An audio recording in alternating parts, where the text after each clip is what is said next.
In order to prevent uncontrolled growth, the subject will be saturated with vital rays. The serum will cause immediate cellular change.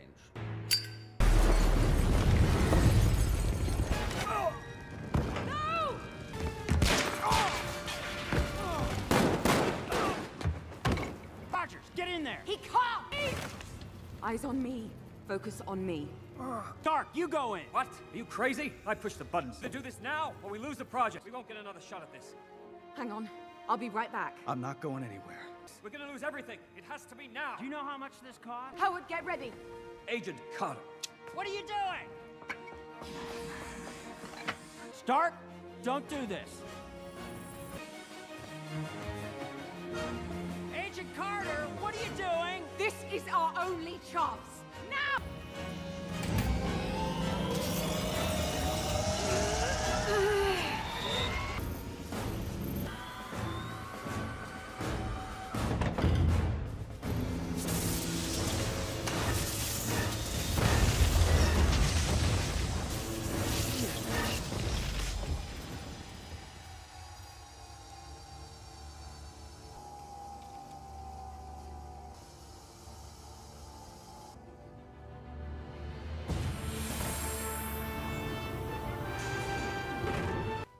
Wow. Did it work? And then some. You won't be needing those hills anymore. Peggy? I'd call this an absolute success. What's going on, guys? Bart here with Tully Television, and I want to thank all of you for stopping by, liking, commenting, sharing all of that beautiful YouTube stuff. Today we're going to be getting into a Season 2 What If episode. What if Captain Carter fought the Hydra Stomper? I'm going to run through the cast real quick before we get into the review. Jeffrey Wright as the Watcher, Hallie Atwell as Peggy Carter, Lake Bell, who's been doing the voice of Natasha slash Black Widow, Sam Jackson as Nick Fury, Frank Grillo as Brock Rumlow, Josh Keaton as Steve Rogers, Sebastian Stan as Bucky Barnes, Rachel Weisz as Melina, and Elizabeth Olsen as the 1602 Scarlet Witch. Now, this is a continuation of the episode last year where Peggy Carter became Captain Britain, basically, Captain Carter. And at the end of that episode, they had found Steve Rogers still encased in the Hydra Stomper armor. When they confronted, when she confronted Nick Fury about it, why she wasn't told that Steve was in storage, basically, he had mentioned how he didn't debrief her about Sasquatch either, but that doesn't mean that he's not around or whatever. Basically confirming in that universe that there is a Bigfoot walking around. Or I wonder if they're talking about the actual character Sasquatch from Alpha Flight. You never know. They have yet to do those characters in any form so far. But when they go to look at Steve in the Hydra Stomper armor, her and Natasha, that's when Steve Rogers basically becomes activated and starts attacking Peggy and Natasha. Now, throughout the whole episode, it's basically Natasha and Nick Fury and other people telling her that this is not the Steve Rogers that she remembers and had fallen in love with. That the Red Room had found him and reprogrammed him to turn against them. So, with that being said, throughout the whole episode, Peggy tries to reach Steve through his heart, through his feelings, right? Now, at one point, it seems like that has happened. And Steve, Natasha, and Peggy go to where the Red Room, where there's a Red Room, basically town that when Natasha was working with them, any Black Widow would go there to escape, right? Jurisdiction of other countries to hide from their assassinations and other crimes that they had to do. And so they go there, and it's a really creepy town, a lot of animated robots pretending to be people, and it's a very Americana type of neighborhood from like the 50s or 60s.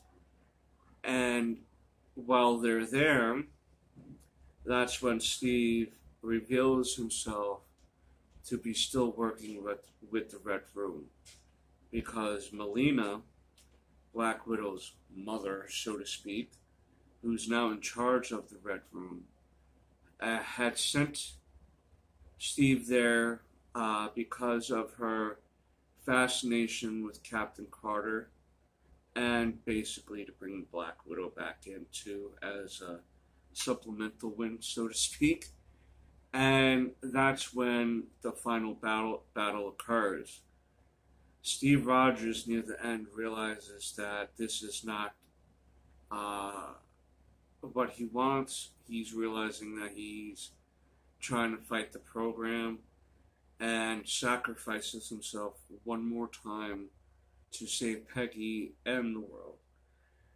As he's flying up to the Red Room to basically destroy it, Black Widow attaches a grappling hook to Melina, and as she flies up with the Hydra Stomper, she too becomes destroyed by this act. And basically then, as we're wrapping up Bucky is like the new Secretary of State, so to speak. Like, he is like on the same level as basically he kind of is like one step above Fury, but basically him and Fury work together, and Brock had to wind up saving him from Captain America. Hydra Stomper Steve Rogers, right?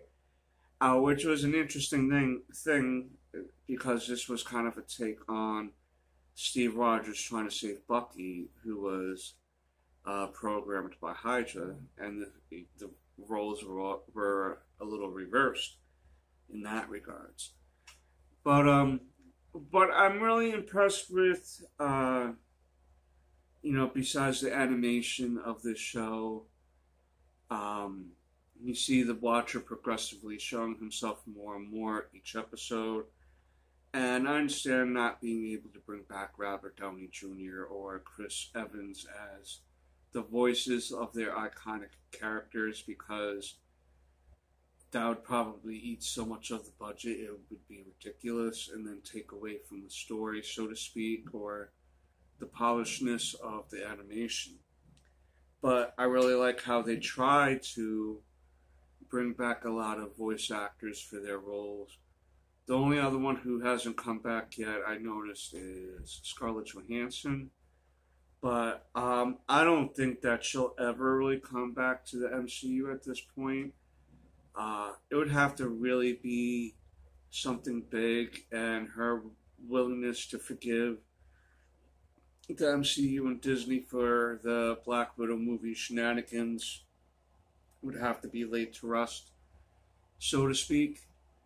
But yeah, I do find that impressive that these people find their characters to be so iconic to them and in their path in Hollywood that they are willing to come back and take it from a different approach, a different point of view. And I like that a lot in this series. I think that this is a series that can kind of go on forever. In a way, this could be even a weekly series, to that degree, because there's so many what ifs that can happen, and then what ifs from the what ifs and the what ifs, that you'll have basically an infinity glitch for storytelling, so to speak. But I still find that 1980s Avengers versus Peter Quill and Ego one of my more favorite episodes of the season. This was great. You know, it was a first sequel, I think, direct sequel following Captain Carter. And near the end of this episode, where she is telling Natasha that she wants to travel the world a little bit and just take a break from it all, she gets transported into the 1602 universe, where we see Scarlet Witch and Nick Fury, their versions of the 1602 characters.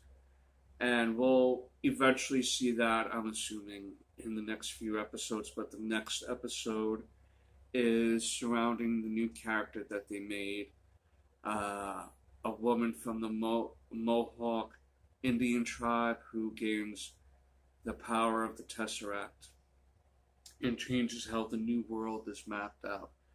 And I think that's an interesting idea. It's a big risk creating a new character for this series without any prior comic book history, but that doesn't mean it's not going to be a good episode or anything like that. A good story is a good story is a good story in my eyes, and we'll see how this plays out and how it ranks in the episodes of this season. But yeah, I do like this episode. I thought it was a good episode. I do like Captain Carter as, you know, this universe's version of Captain America, if you will, right? Captain Britain. And it's kind of cool to see her and Natalia have a different type of relationship than her and Steve had, which Steve and Natasha have a very respected friendship. But it was a different dynamic than, say, these two women. And I just think that's the same level of respect, but a different dynamic in the relationship. And I like seeing them play off each other a little bit, because they can kind of talk, even though they're superheroes and super strong and super mean and can do all this stuff, right? You kick my butt. They can get a little girly with each other and relate to each other that way too. And I think that's a cool little aspect of that we don't get to see with Steve and Natasha. But those are my opinions about this episode in particular. You let me know down below what you're thinking of this season of What If. And until next time, peace, Snickums.